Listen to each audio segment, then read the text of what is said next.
안녕하세요. 명확한한의원 김진영 원장입니다. 아무리 다이어트를 해도 살이 잘 안 빠지는 분들이 계십니다. 다낭성 난소증후군이 있거나 혹은 피임약을 장기 복용한다든가 혹은 갑상선 기능 저하증인 경우가 많이 있는데요. 다낭성 난소증후군은 여성 가임기에 발생하는 흔한 내분비 장애의 일종으로 난소에 많은 낭종이 생겨서 붙어 있는데 크기가 작은 난포가 여러 개 관찰은 되지만 제대로 성장하지 못해 배란이 불규칙해지고 이로 인하여 무월경, 또 불규칙 월경, 높은 남성 호르몬 수치로 인한 여드름과 기름진 피부, 또 탈모 증상이 나타나고 인슐린 저항성으로 체중 증가와 고지혈증, 또 수면 무호흡증이 나타나기도 합니다. 비만과 임신은 연관성이 많은데 체중을 빼면 자연스럽게 다낭성 난소증후군이 좋아지고 임신이 되는 경우가 많습니다. 생리를 몇 달씩 안 한다고 산부인과를 가게 되면 일단 피임약부터 처방해 주는데 호르몬 변화가 심해지게 되면 피부에도 영향을 주어 여드름이 나거나 피부가 안 좋아지는 경우가 많습니다. 다낭성 난소증후군은 체중 조절이 중요한데요.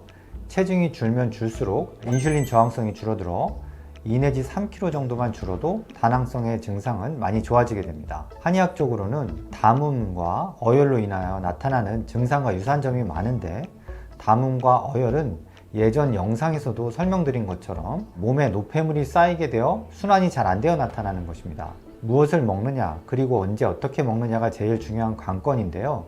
이 부분에 대한 요점은 건강하고 영양이 풍부한 자연 음식을 충분히 배부르게 규칙적으로 드시고 보통 공복 시간은 14시간에서 16시간 이상을 권유드리겠습니다.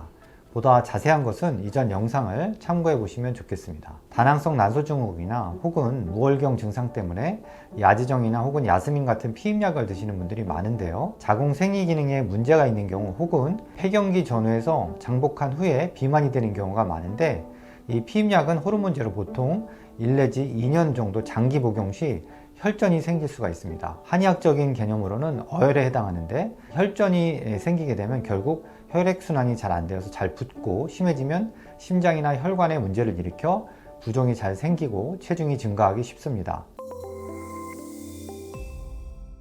간혹 많이 먹지도 않는데 이유 없이 살이 쪄서 붓고 또 소화가 잘 안 되고 변비가 심해지거나 잠이 잘 안 오고 우울해진다는 경우가 있는데 이런 경우 갑상선 기능 저하증을 의심해 볼 수 있습니다. 내과에서 신지록신을 처방받아 열심히 먹어도 체중은 자꾸 늘기만 하고 몸이 점점 가라앉는 경우가 많은데요. 혈액순환의 문제인지 또는 순환기의 문제인지 소화기 문제인지를 정밀하게 진단해서 그에 맞게 치료를 하게 되면 단순히 호르몬을 복용하는 것을 의진하는 것보다는 평소 생활의 질은 훨씬 나아질 수 있습니다. 갑상선 기능 저하증은 첫 번째 갑상선 암 수술에서 전절제 혹은 반절제 후에 나타나는 경우도 있고요. 두 번째 체질적으로 저하증 요인을 타고난 하시모토 갑상선염이 있고 세 번째로 별 이유 없이 갑상선 수치가 낮게 나오는 갑상선 저하증이 있습니다. 보통 내과에서는 갑상선 호르몬 수치인 T3, T4, TSH 수치의 정상화를 위해 신지록신을 처방하여 조정합니다.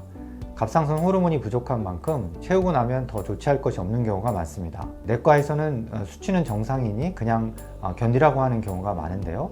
유독 힘들어하는 증상으로 엄청 졸리고 피로한 만성 피로 증상, 또 몸에 붓기가 심해지는 부종 증상, 소화기능과 대변 이상, 또 생리불순과 생리통이 많은데 그 중에서 이제 체중 증가로 인한 비만과 피로감이 제일 많은 편입니다. 이 갑상선 호르몬은 우리 몸의 신진대사를 담당하는데 보일러가 집안을 따뜻하게 데울 수 있게 계속 전기나 기름 혹은 가스를 주입해야 되는데 이것이 부족해지는 것이 비슷하다고 볼 수 있는데요. 호르몬 수치가 떨어져서 신지로이드 호르몬을 드신다고 해결되지 않는 것은 우리 몸에서 호르몬과 인공적으로 만들어내는 성분이 똑같을 수가 없기 때문인 것이죠. 한여름에도 추위를 많이 타고 에어컨 바람을 잘 쐬지 못하는 경우도 있고 혈액순환이 안 되기 때문에 아무리 운동을 열심히 한다고 해서 다이어트가 잘 되지 않는 경우가 많은데 피로감 때문에 운동도 쉽지 않은 경우가 많습니다. 위에서 말씀드린 다낭성 난소증후군이나 갑상선에 문제가 있는 경우 특히나 이 비만약을 복용 시 주의해야 하는데 비만약으로 많이 드시는 이 큐시미아는 성분 중에 펜터민 성분으로 인해서 두근거림, 또 불면증이 있을 수 있고 또 그 안에 토리라메이트 성분으로 손발저림, 또 집중력 저하, 녹내장 등의 부작용이 있을 수 있어서 임산부나 녹내장 환자 또는 갑상선 기능 항진증 환자는 특히 주의해야 합니다.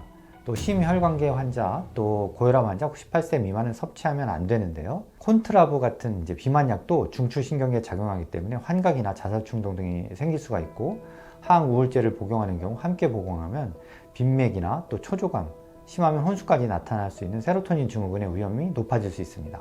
갑상선 기능 저하증의 경우 식욕이 저하되어 소화가 안 되고 입맛이 떨어져 있는 경우가 많은데요. 여기에 식욕 억제제를 쓰게 되면 불에 기름을 붓는 격이 될 수 있기 때문에 특별히 더 주의해야 하겠습니다. 오늘 말씀드린 내용은 다이어트를 해도 잘 안 빠지시는 분들의 경우 몸에 다른 이상이 없는지를 확인하시고 그에 맞는 적절한 치료를 해야 하는 것이 제일 중요한데요. 무조건 식욕 억제제나 다이어트 주사 혹은 다이어트 약을 드시면 안 된다는 것을 다시 한번 강조해서 말씀드리겠습니다. 감사합니다.